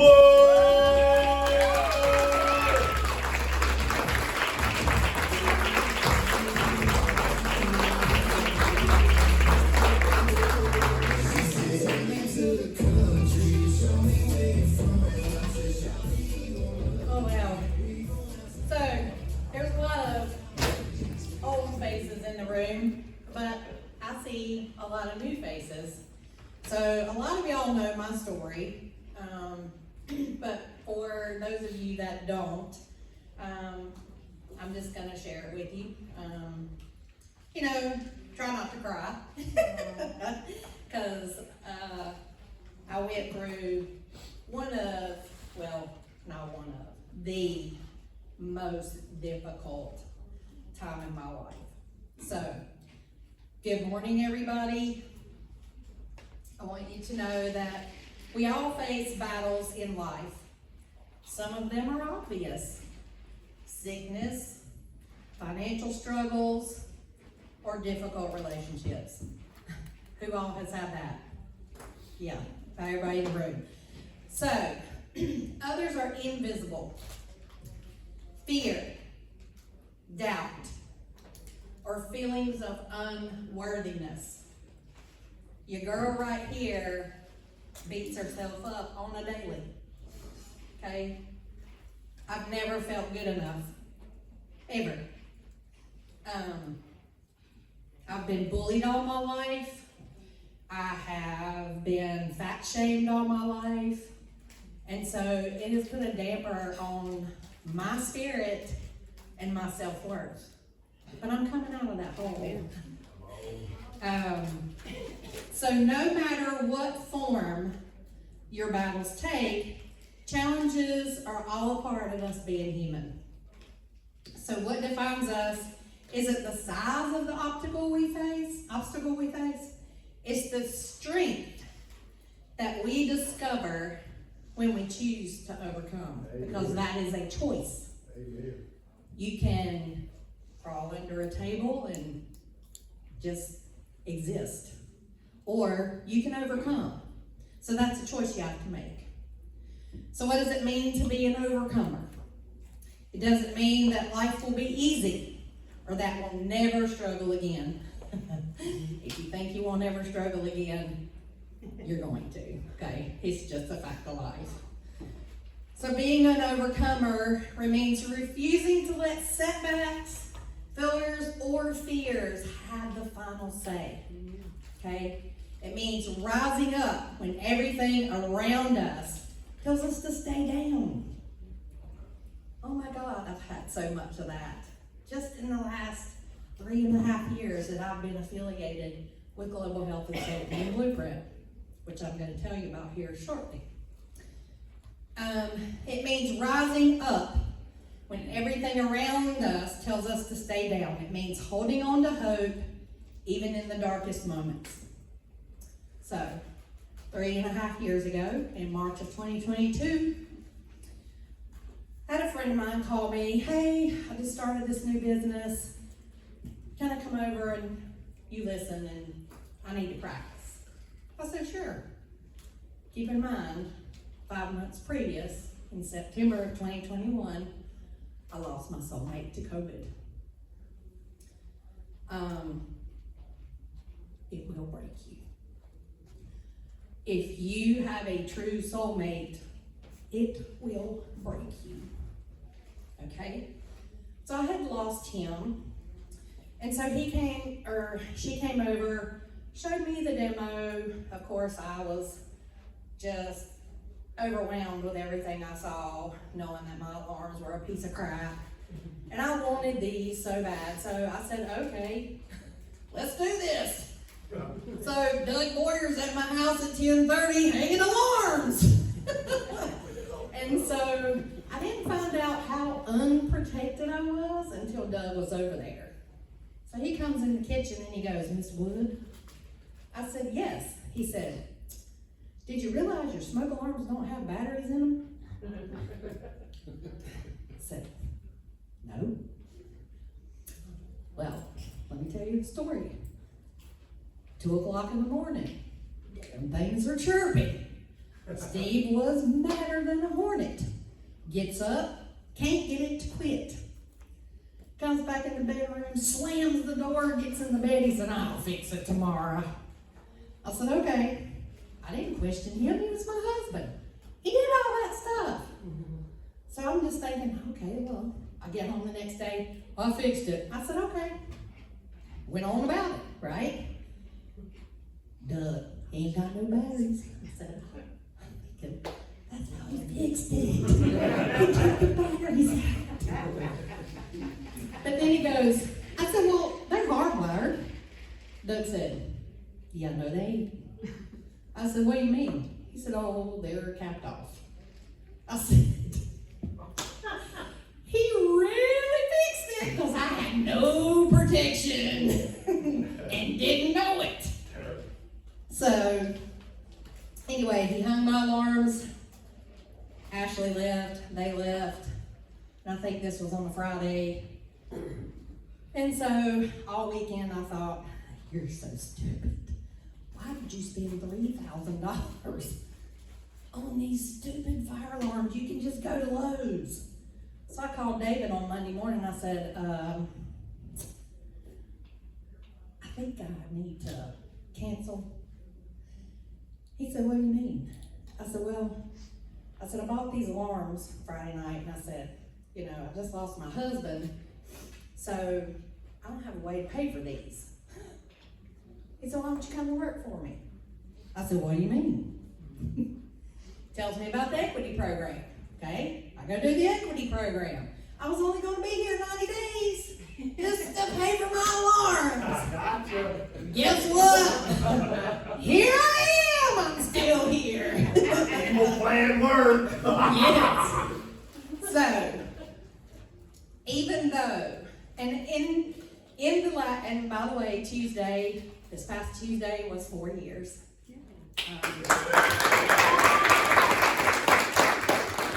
So, being without my soulmate, who would be all up in this with us, has been hard, okay? Well, then the year after that, in September of 2022, I was diagnosed with breast cancer.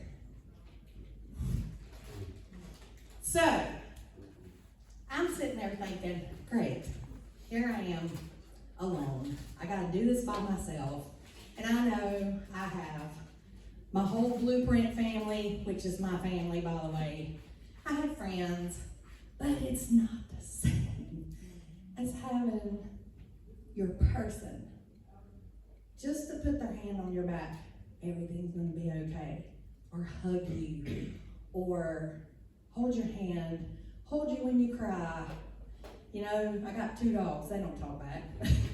They just get in my lap and lick me, so. But it's like, I had to overcome that too. And it was hard. And I sent him a message, Mr. Carter, and I said, hey, I'm a little overwhelmed. I said, I think I'm gonna take a break. I said, I'm gonna take a leave of absence. Sent me a text back, he said, what you ain't gonna do is take a leave of absence. And I was like, he just don't get it. I can't do this. Well, I'm sitting at the house, it's night. Well, I'm sitting there and I'm like, oh, I ain't going to the door. Because I got a ring doorbell, I knew who it was. Him and Charles Hayes standing on my porch. I said, I ain't going to the door. I know you're in there, Kimberly. David, I'm just like, he's not going to go away. I don't want to do this. Kimberly!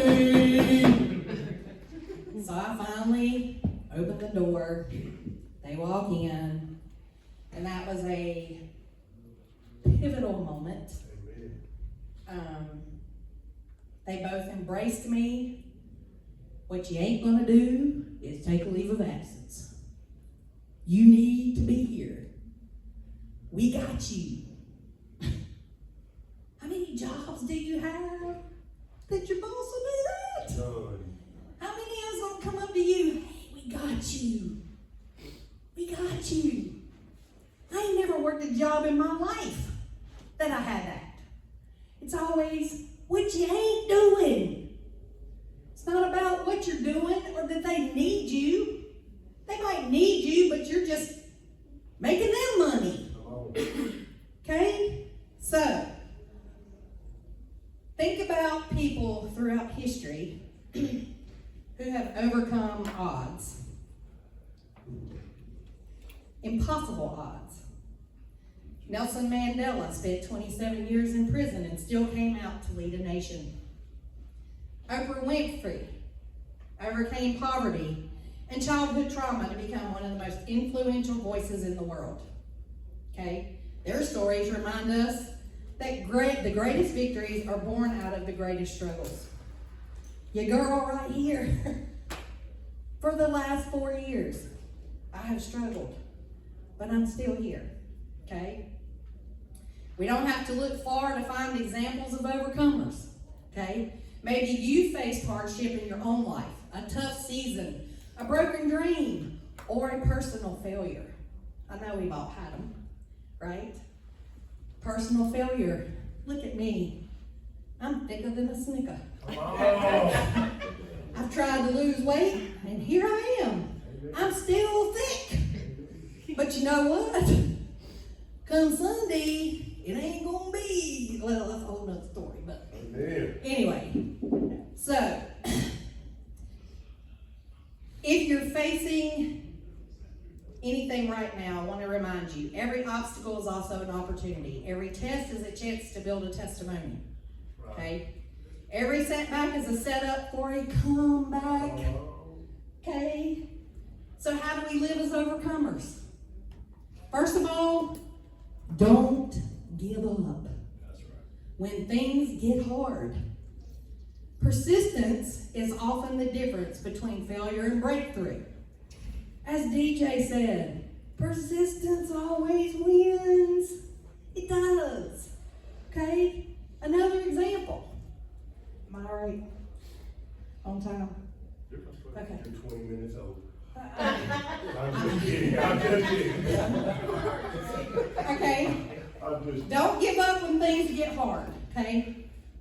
I have had, now for you new people, I'm not going to stand up here and paint you a story that this business, you're going to make money every week. I'd be lying to you, okay? This business is hard. But some days it's easy. But on the hard days, you have to just, next, forget about it. I've had my tail kicked for the last 5 weeks. I've run demos. I'll get in, nothing. Go to houses, they're not home.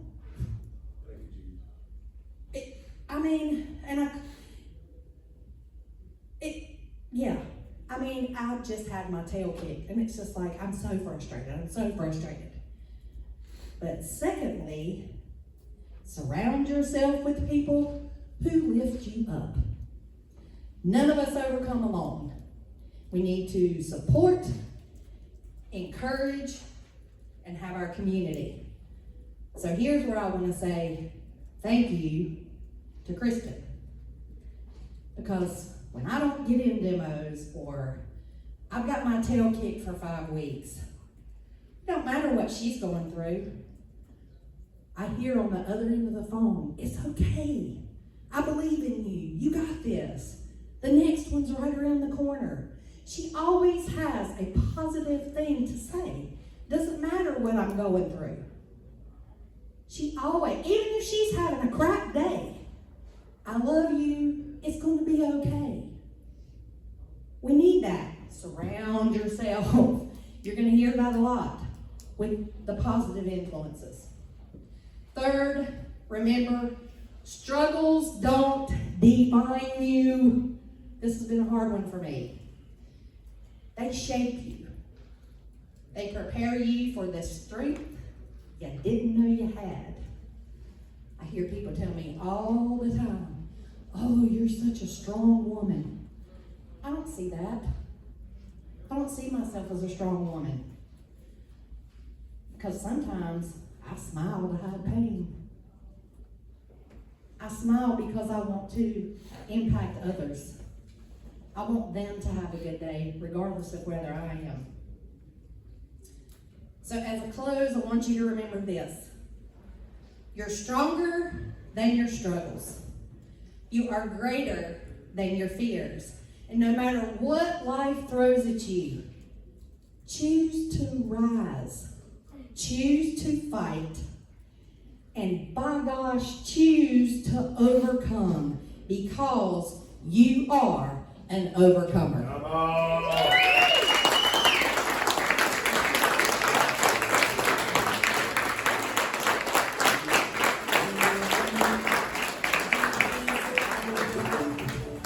All right, ladies and gentlemen, what an inspiring speech from an inspiring young lady. And again, we appreciate you being a part of this team.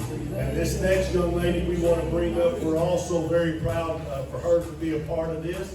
And she's our next speaker. She has been a powerful force in the Blueprint region for a very long time. If after the meeting, you want to speak to someone, this is somebody I would spend time with.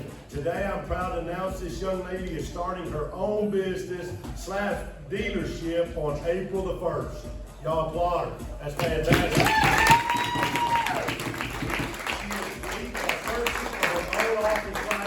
Today, her speech is on what she learned by running the #1 office in the world. And ladies and gentlemen, this is Kristen Dawkins!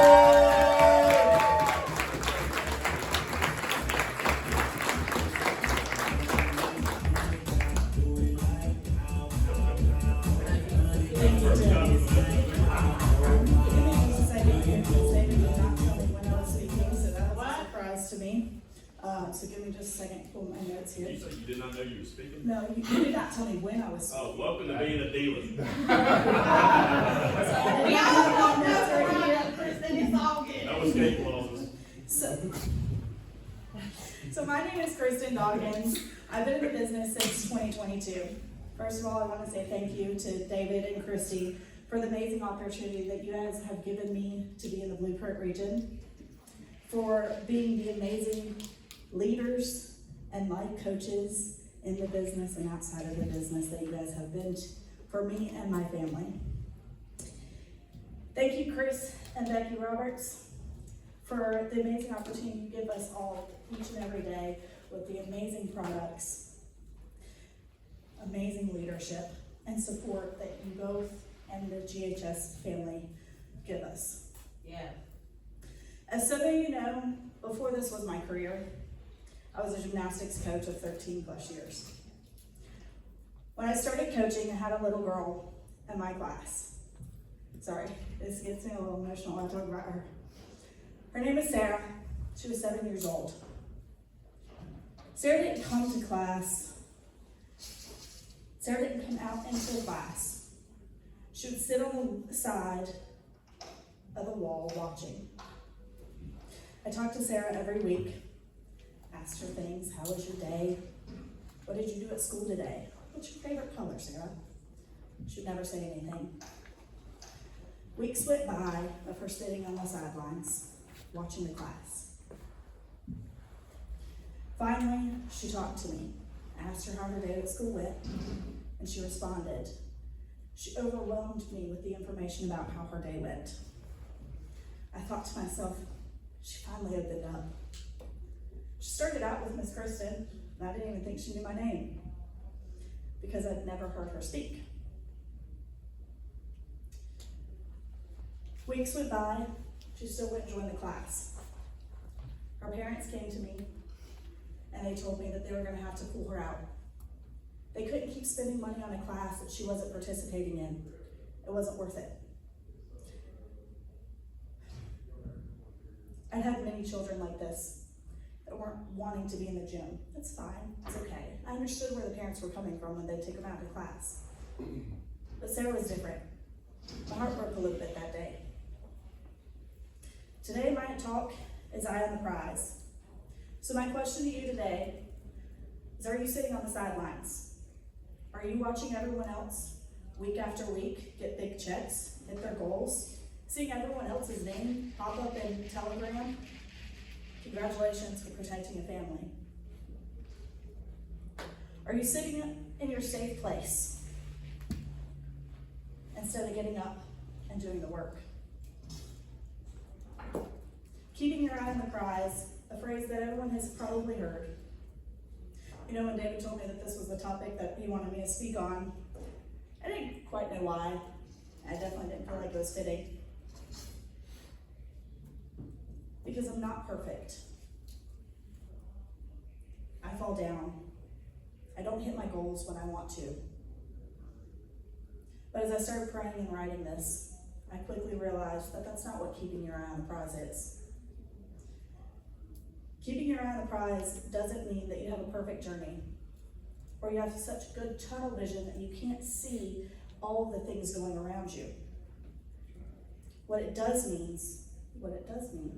is perseverance, resilience, focus, consistency. It means showing up. It means believing. It means no excuses. I've learned a lot with working with David in his office over the past few years. It all ties into one thing, keeping your eye on the prize. I've learned marketing, running the dealership, structure, recruiting, training, thinking outside the box, leadership. The list goes on and on and on. Daily working with David. Sometimes that's tough though. But every day, at the core of each lesson, it is the same. Keeping your eye on the prize. Whether it's today's prize, next week's, the week's prize, the month's prize, the year's prize, your personal prize, the team's prize. Keep your eye on the prize.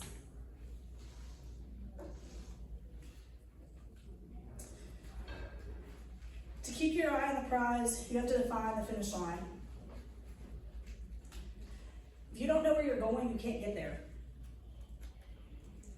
You have to expect there to be obstacles. Life happens to everyone. Even the greatest, most successful people run into obstacles. The difference is they choose to look at those obstacles and see it as a speed bump, not a stop sign. To keep your eye on the prize, you have to stay consistent. You have to be consistent in showing up. You have to be consistent in your daily structure. You have to surround yourself with positive people and find people to join your journey. That day that Sarah's parents came to me, I was heartbroken. They were really ready to give up. I was able to talk them into keeping her into training. After a while, she finally took my hand and joined my class. She took a leap of faith. 7 years old, taking a leap of faith. Something scary for her. The journey for her hadn't been easy. She didn't have friends. She didn't have friends at school in her neighborhood. Her parents told me the only other child she would interact with was her cousin. The obstacles didn't stop that day that she joined the class. The class wasn't easy for her, but each week after week, she showed up.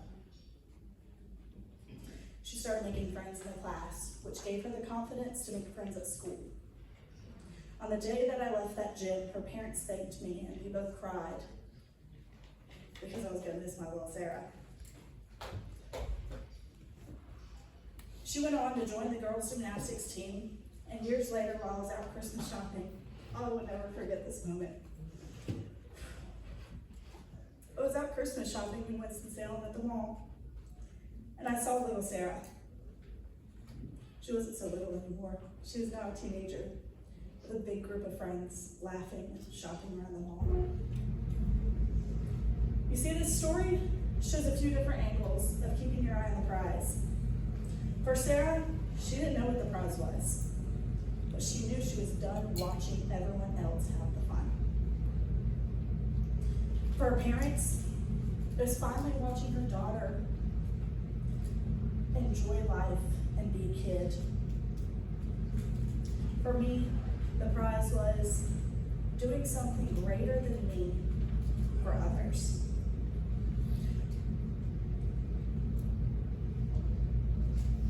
We all had to stay consistent.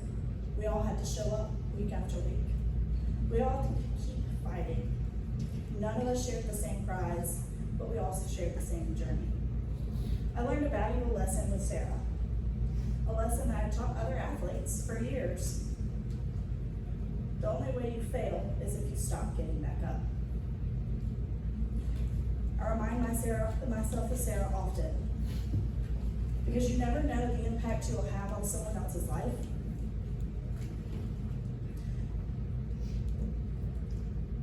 But I can tell you one thing.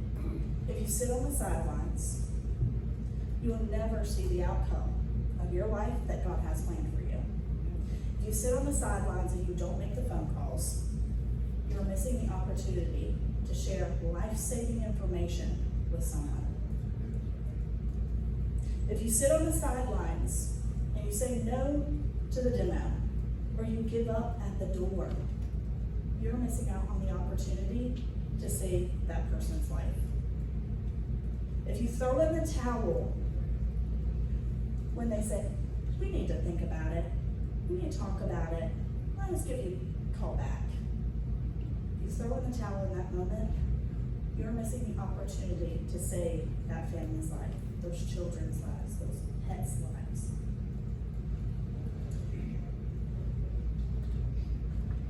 If you sit on the sidelines and don't share the job opportunity with those around you, the gas station, the grocery store, in the home, you're missing the opportunity to change someone's life.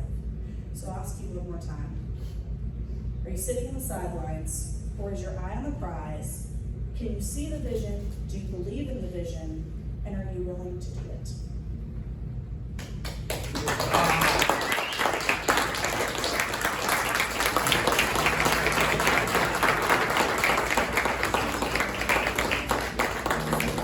All right, ladies and gentlemen, if she gets her all the prizes, she's not gonna be a business owner, and that's a phenomenal thing. The next gentleman I wanna bring up to keep this thing moving needs no introduction.